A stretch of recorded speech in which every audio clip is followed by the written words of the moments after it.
আরে অর্পিতা, আমার ব্রেকফাস্টটা রেডি হয়েছে কি হয়নি? আসছি। আর আমার ব্লু শার্টটাও পর্যন্ত পাচ্ছি না। এই আলমারিতেই রাখা আছে, কিছু কাজ একটু নিজেও করে নাও। সব সময় খালি আমাকে টাকাটাকি করতে থাকো। আরে বাবা, আমারও তো তাড়া আছে, আমিও তো অফিসে যাব নাকি? তুমি যদি একটু সকালে তাড়াতাড়ি ওঠো না, তাহলে এই প্রবলেমগুলো হয় না। ওবে, আমি ভোর 5টার সময় উঠেছি, আর কত সকালে উঠবো? সকাল সকাল আমি তোমার সাথে কোনো রকম কোনো তর্ক করতে চাই না। আমার লাঞ্চটা রেডি করে দাও, আমি বেরিয়ে যাই অফিসে। এমনি আমার লেট হয়ে গেছে। বৌমা, রাত তো 9টা বাজে, ঘড়ির দিকে তাকিয়েছো কি? আরে বাড়ির লোকজনদেরও তো খাওয়া দাওয়া করতে লাগে নাকি?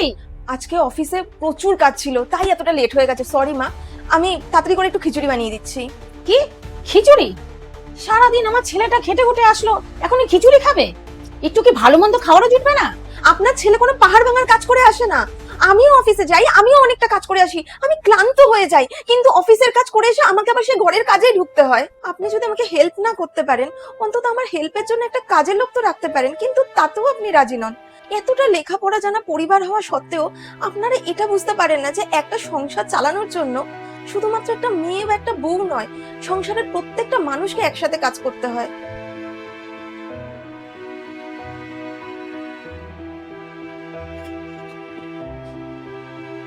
আজকে রান্না করে কে রেখেছে?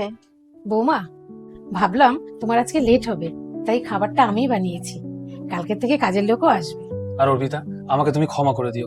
আমার এটা বোঝা উচিত ছিল যে অফিসের কাজের সাথে সাথে একটা ঘর সামলানো কতটা কঠিন।